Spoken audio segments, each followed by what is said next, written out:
Slash, the original fifth turtle, was both a friend and foe for the Teenage Mutant Ninja Turtles. The Teenage Mutant Ninja Turtles absolutely took the world by storm when these anthropomorphic turtles were introduced to the world as unlikely superheroes. Teenage Mutant Ninja Turtles started off as a comic book created by Eastman and Laird as a satire of features prominent in superhero comics at the time. Mirage Studios released the first issue in 1984, and it was a surprising hit.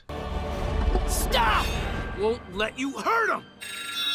I'm not here to fight you. The franchise has seen various characters join the four titular turtles, and the Teenage Mutant Ninja Turtles had memorably battled a mutated creature called Slash, much before creatures like Jennika or even Venus de Milo showed up on the scene. This turtle wasn't always noble, and he wasn't necessarily even from Earth. This character has had multiple appearances, and we're breaking it all down in this video. Keep watching for all things Slash. But before we get into our explanation, we do have a very small request. If you like our content, please support us by subscribing to our channel. This is a small click for you, but for us, it means quite a lot. Thank you. Now let's begin. You're giving turtles a bad name, pal!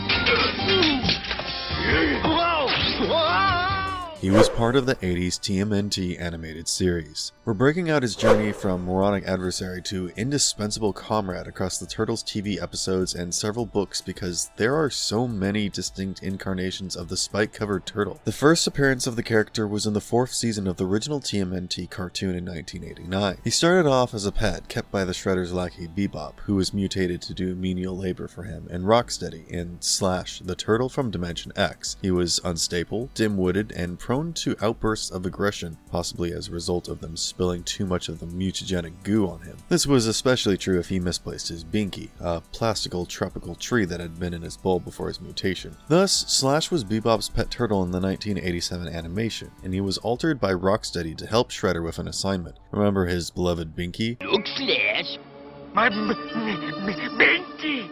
My most favorite thing in the whole world! Well, Slash went wild after Bebop inadvertently dropped the plastic palm tree he liked in his tank through an air duct. By went wild, I mean incredibly crazy. He ended up stealing Shredder's Shaolin and pursuing them across the Technodrome before going to Earth on Bebop's behalf. There, he encountered a shady businessman named Hackenbush, who was planning on developing condos in the gutters until the Ninja Turtles intervened. As retaliation, the businessman dispatched Slash to break the Freedom Bell, tarnishing the Turtles' reputation and bring them into disrepute. Thus, in this version, Slash started off as an enemy to the Turtles. Palm tree!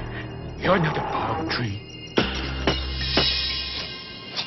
He followed the orders that had been given to him and obviously came under scrutiny by the Teenage Mutant Ninja Turtles. Slash was finally discovered by the Turtles, and the evil turtle was able to defeat all 4 of them. However, Hackenbush's scheme backfired when he refused to give Slash his reward because he had approached him live on Channel 6 News, prompting Slash to steal his trash rocket in retaliation. However, the Turtles eventually defeated them and launched Slash into space atop the rubbish rocket, which unwittingly held the plastic palm tree that he adored. His little binky kept him company on the rocket, and he was pretty content. He finally came back to the Technodrome via the Trans-Dimensional Gateway portal, where he unloaded his cargo of trash on Shredder and Krang out of spite. Slash reappeared later, and Donatello trashes Slash when he encountered an alien race of super-intelligent beings who connected him to a machine that gave him a genius-level intelligence, as evidenced by his British accent. Nothing is impossible to someone with an anti-gravitational beam.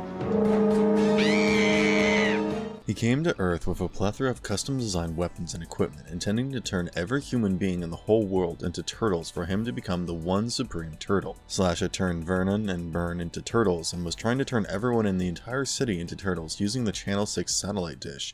To return to Earth and become the #1 supreme turtle by turtleizing the entire planet. However, his evil master plan was halted when Donatello deceived him into believing that all he had to do was transform the Teenage Mutant Ninja Turtles into humans, which would leave him as the only mutated turtle, thus making him the one supreme turtle. This strategy did not work, and Slash began attacking them, resulting in a rooftop brawl. During this fight, Slash fell over the roof and onto the street down below while fighting the turtles. As a result of the fall and subsequent injury, Slash was restored to his low-level intelligence and was sent back into space by the Teenage Mutant Ninja Turtles. Interestingly, unlike his earlier versions, including toys, comics, and video games, where he wears a black bandana over his eyes, this is the only occasion he wears a metal bandana. Slash's appearance was also essentially an evil version of Donatello, with a larger frame and armor and swords that gave him a pirate-like appearance. This was the most blatantly malevolent incarnation of Slash, fitting the show's more one-dimensional, cartoony depiction.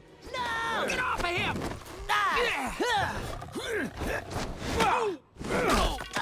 Exploring the origins of Slash in the 2012 animated series. Slash, like many of the other characters featured in the 1987 animation, was noticeably gone from the 2003 series. He did, however, make a cameo in the CGI 2012 animated series when he played Raphael's pet turtle, Spike. Corey Feldman, who voiced Donatello in the first and third live-action Teenage Mutant Ninja Turtle films in the 1990s, voices Slash. A deranged, hideous freak. Spike had a sad start to his life in this storyline and was unfortunately flushed down the toilet of his previous owner's house and into the sewers when he was a turtle. Raphael then rescued him from dying and adopted him as his own pet turtle. Raph has a special place for Spike and often confides in him about his feelings. In season 1 of the show, Raph needs Spike as a sounding board for his thoughts and emotions, hence the private emotional conversations between Raph and Spike is crucial. He can't tell his brothers about his feelings, so he tells Spike, who can't speak but is a great listener. Mikey teases him about it on occasion. Are you talking your pet turtle? No! Shut up! That's a... Raphael's pet turtle Spike, Raph believed, was constantly listening to what Raph had to say. Spike overhears Raphael's enraged outbursts about his brother's actions on a regular basis and begins to dispense them as much as he thinks they hate Raph. This will be important later on. As a pet turtle, lettuce leaves are his favorite snack and he's frequently spotted munching them. Raph frequently allows Spike to ride on his shoulder and is his bestest friend. The second season is where we get to see Slash in all his glory. The first episode where we see him as Slash is titled Slash and Destroy, and this is actually a reference to his first outing in a comic book, Teenage Mutant Ninja Turtles Adventures number 23, Search and Destroy. When Raph seized a canister of mutagen from Donnie and put it on a shelf in the episode Slash and Destroy, he dropped the canister instead. Spike ate the mutagen as the canister shattered and spilled its contents all over the floor, and he changed into Slash. As a result, he mutated into a 6-foot-tall humanoid turtle creature. He was literally a mutant box turtle with a humanoid shell, long fingers that worked as makeshift weapons, enhanced scent, and superhuman speed and agility. Never liked the name Spike. Call me Slash. He showed his mutated body to Raph and volunteered to become his new ninja partner, to which Raph gladly accepted. However, it was then revealed that he harbored a grudge against the Turtles as a result of Raph's stories over the years. Slash set in his mind on eradicating his brothers in any manner he could, believing that they had harmed his dear friend. He imitated Raph's techniques and used them against him. You're gonna find that mutagen without a tracker.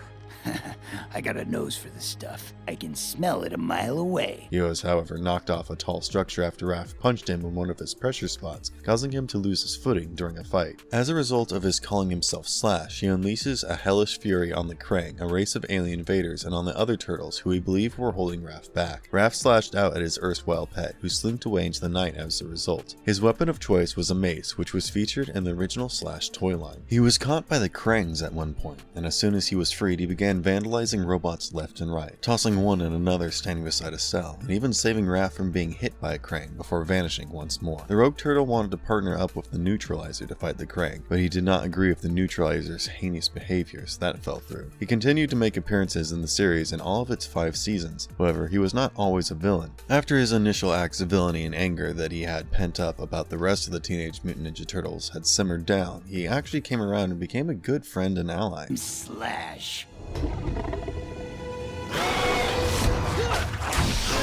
Despite his hate for the Turtles, he had held the same ideas about the protection of the innocent that were taught. As a result, when the depraved Neutralizer set out to eliminate all humans in the Krang race, Slash recognized the danger he had placed Raphael in and joined the Turtles and Casey Jones in an attempt to stop him. He patched things up with them after that. He refused their offer to join the team, but despite his refusal to join the Turtles, he would go on to become his own anti-hero, leading the show's version of the Mighty Mutanimals.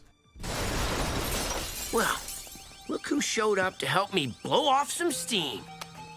In Archie comics, Slash is a tragic hero. The Archie Teenage Mutant Ninja Turtles comics started off following the cartoon's timeline, but gradually deviated to chart their own course. Slash in Archie's rendition was an alien turtle that had gone to Earth with Krang rather than a mutant. His home planet was lush, verdant, and thick with tropical foliage, essentially the comic's rendition of his Binky from the cartoons. Slash's homeworld, which was once home to a snapping turtle extraterrestrial race on a tropical dimension X planet called Palmadice, was was utterly obliterated by alien invaders, leaving him as the lone homeless survivor of his species. Later, he was discovered by Krang, who negotiated a deal with him to let him return to Earth in exchange for Slash becoming his commander and keeping the Ninja Turtles occupied while Krang attempted, but failed, to inhabit Shredder's body. The mighty mutanimals were drawn to Slash's rage and grabbed him, bringing him to their island. Slash was able to contain his violent outbursts thanks to the Leatherhead's assistance and was told that he would be permitted to stay in the grove of luscious palm trees he adored. Though he started out on the dark side, he finally changed his mind after meeting the mighty mutanimals. He became a mutanimals member out of gratitude. These spin-off characters would later be slaughtered by the villainous Null, prompting Slash to pursue vengeance. As a result, he would join forces with the Ninja Turtles, as well as future iterations of them who had journeyed back in time to battle Null. This would eventually lead to him killing himself to save the Turtles, marking the character's first foray into the heroic territory. Slash was killed when he declined to leave the Malignus hive, which was collapsing into the sun, in order to prevent Maligna and Null from fleeing. Slash was remembered as the 5th Ninja Turtle in a memorial ceremony during the sunset, attended by the Teenage Mutant Ninja Turtles, Kid Tara, April O'Neil, Oyuki, the future Tmnt, Ninjara, Splinter, and a few others. Thus, he got a heroic arc in this adaptation because he sacrificed himself to save his friends, the Teenage Mutant Ninja Turtles.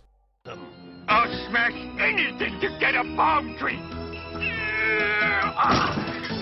The IDW Comics TMNT Reboot shows a darker version of Slash. This is the latest and most complex iteration of this character. Slash was first introduced in the IDW Comics as Specimen 6, a snapping turtle experiment altered with Old Hob, one of the turtle's major one-eyed feline adversaries' DNA. This mutated creature was created at StockGen Inc. and was tasked to hunt down the Ninja Turtles and Splinter. Specimen 6 was then kept in a special tank which was being protected by rock soldiers after his mind became violated and he developed a vicious temperament. Mutated experiments don't tend to end well in the sci-fi world, and this was no different. His massive size was a plus, but there were obvious downsides, such as his reduced mental capabilities and violent temperament. Due to April O'Neil's detour to acquire the turtle tracker for the Ninja Turtles, he was subsequently released. He fled the lab into the night after assaulting one of the rock soldiers, and the only thing he took as a reminder of his own life was his little palm tree from his container. Slash then began stalking the city like a mindless monster, harming people and causing property damage. Because of the long slashes his claws left, he was dubbed Slash. His most notable attacks included scratching April's van with his claws and terrorizing Michelangelo's pizza delivery friend Woody Durkins, leaving him with minor injuries. He was pretty out of control, but after being experimented on in the lab, this was expected. Heck, Wolverine reacted the same way. He tracked the Turtles to an old church and attacked them in the basement after ripping off the shirt of a gangster the Turtles had just caught. Slash was unintentionally impaled by Leonardo's katana and left to tumble into the sewers, despite being stronger than the Turtles. He finally survived the injury and washed up on the beach, where he was awoken by Old Hob, who instructed him that they should team up to find everyone connected to StockGen. Michelangelo showed Slash the mistake of his ways when he handed him a candy bar, and he practically fell in love with Michelangelo right away. He adored him immensely. He further promised to assist the Turtles in escaping Shredder's trap. He was a crucial figure in a mission to retrieve Leonardo from the Foot Clan, and he acquired a strong dislike for Hun, whom he referred to as the Dragon Man. Leonardo presented him with a new black mask and a bladed gauntlet at the conclusion of the mission. When Hob began creating new mutants, Slash's life was irrevocably changed, but he soon realized that Lindsay Baker's psychoactive substance was essential to the process. He grabbed a syringe of Splinter's compound-infused blood and declared he wanted to be like Michelangelo, a hero. Slash injected himself, despite Mikey's attempts to assure him that he was not even a hero and the two of them were still children. He began to think more rationally and speak more coherently than before after a few minutes of excruciating discomfort. Slash's DNA is used in the experiment to produce his new army, making him far calmer and more intelligent than before. As a result, like his predecessors, Slash emerges as a hero in his own way as the group's unofficial 5th turtle. Slash's hero, Michelangelo, was inducted into the Mutanimals for a short period of time, much to Slash's joy, and this was another turning moment in his life, an extremely happy one. He was shocked, however, to learn that Hob had been amassing weaponry in a remote and concealed warehouse and had contracted Hun to handle the situation. As a result, despite his affinity for the Mutanimals, he severed relationships with them. Slash rebuffed Mikey's offer to stay with him in his family's old lair beneath the church, stating that he needed to be his own boss for a while, but that Mikey would always be his hero. His relationship with Michelangelo is an absolute adorable one and just shines through in this series. Slash reconnected with both the Mutanimals and the Turtles the next Christmas, and since then has friendly relationships with them.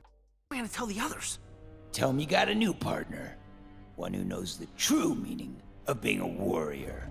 What makes Slash so powerful? Slash is an extremely powerful character that can easily overpower the Teenage Mutant Ninja Turtles and battle them brutally, beating them despite their best attempts to defend against him. He was super strong and durable and could endure melee strikes if it came down to it, but obviously he was not invincible. Slash's intelligence was initially low, which was definitely a drawback, but after taking another injection of mutagen, he demonstrates exceptional intelligence, not only understanding Lindsay Baker's scientific explanations, but also following Hobbs' instructions on how to circumvent Donatello's strict security measures. This solved his slow intelligence, making him even more formidable and a sharp opponent. With a katana, bow, sai, and nunchaku, Slash has displayed super strength, invulnerability, and superior skills. He was a weapon master and had incredible skills with these weapons. He knew how to utilize all of the Teenage Mutant Ninja Turtles' weapons, as well as Pantera's claws that were identical to Shredder's. Slash was also a short-tempered character that has been known to erupt into a berserker rage, in which he appears to grow even stronger and has been portrayed battling off all 4 Ninja Turtles. He is also said to be the most powerful out of all of the Turtles. He has been portrayed in various different shapes and forms, along with having been given different degrees of powers and skills in all of his appearances. One thing that remains constant through all of this is that this character makes its way into viewers' hearts, because at the end of the day, Slash was a turtle who had a comfort palm tree and did not choose the cards he had been dealt.